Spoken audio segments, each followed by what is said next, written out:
क्या नया सऊदी कानून प्रवासी घरेलू कामगारों की मदद करेगा? यह चर्चा में क्यों है?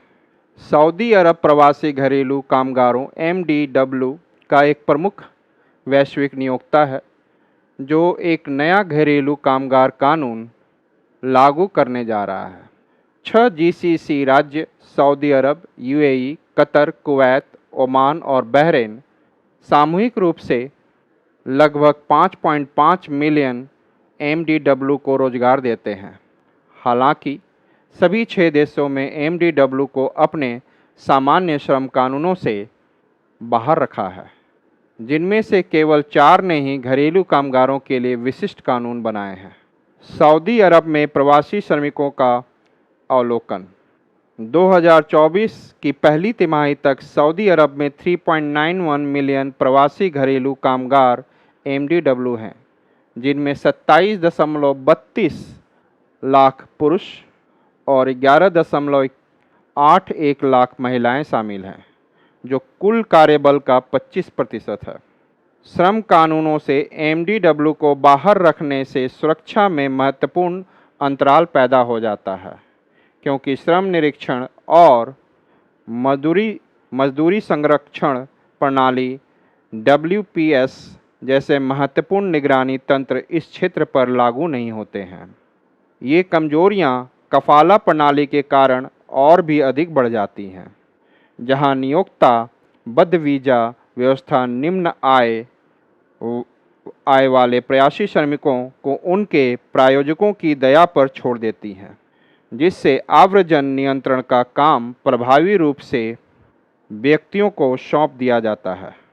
सऊदी अरब में पुरुष घरेलू कामगार, विशेषकर ड्राइवर, उद्योगों का लगभग 70% हिस्सा बनाते हैं, जो सांस्कृतिक अपेक्षाओं और घरेलू ज़रूरतों को दर्शाता है। कफाला प्रणाली और इसके निहितार्थ।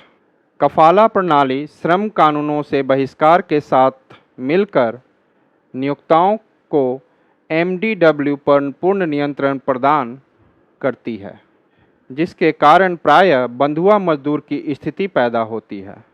वेतन को छोड़कर भर्ती लागत $2000 से $5000 के बीच होती है, जिससे नियोक्ताओं के बीच यह धारणा बनती है कि उन्होंने कर्मचारी को खरीद लिया है। मूसानेट प्रणाली, जो MDW भर्ती और रोजगार को नियंत्रित करती है, नियोक्ताओं का पक्ष लेती है, जिससे ये मुद्दे और भी गंभीर हो जाते हैं। नए MDW कानून की विशेषताएं।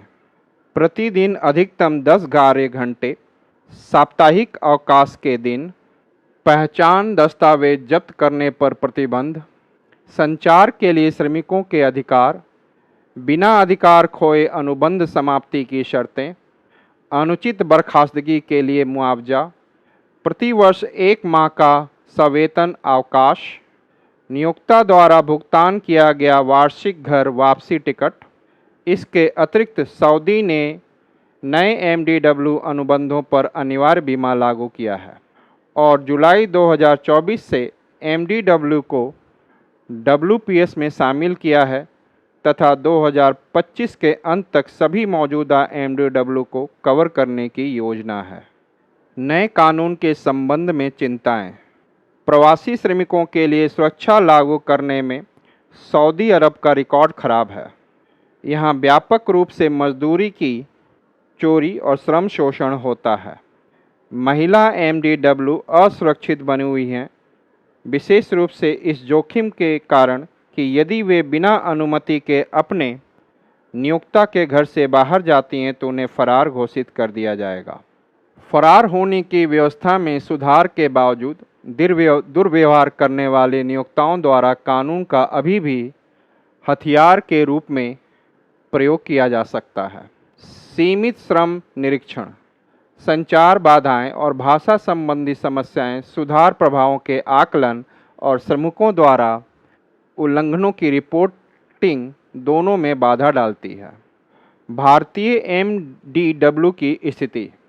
सऊदी अरब में प्रवासी आबादी में 26.5 लाख भारतीय शामिल हैं तथा घरेलू कार्यक्षेत्र में इनका महत्वपूर्ण प्रतिनिधित्व है। भारतीय MDW की भर्ती ई माइग्रेट प्रणाली के माध्यम से होनी चाहिए, जिसमें न्यूनतम रेफरल वेतन SAR 15,000 अर्थात 23,400 रुपये निर्धारित किया गया है। विशेष प्रावधानों में महिला MDW के लिए न्यूनतम आयु 30 वर्ष तथा $2,500 की वित्तीय बैंक गारंटी शामिल है। हालांकि संकटग्रस्त श्रमिकों के लिए वाणिज्य दूतावास सहायता अक्सर प्रत्यावर्तन तक ही सीमित होती है तथा निर्वासन से पहले न्याय तक पहुंच या अधिकार सुरक्षित करने के लिए बहुत कम सहायता प्रदान की जाती है। रियाद में दूतावास और जेद्दा में वाणिज्य दूतावास के पास इन जरूरतों को प्रभावी ढंग से पूरा करने के लिए पर्याप्त संसाधन नहीं है।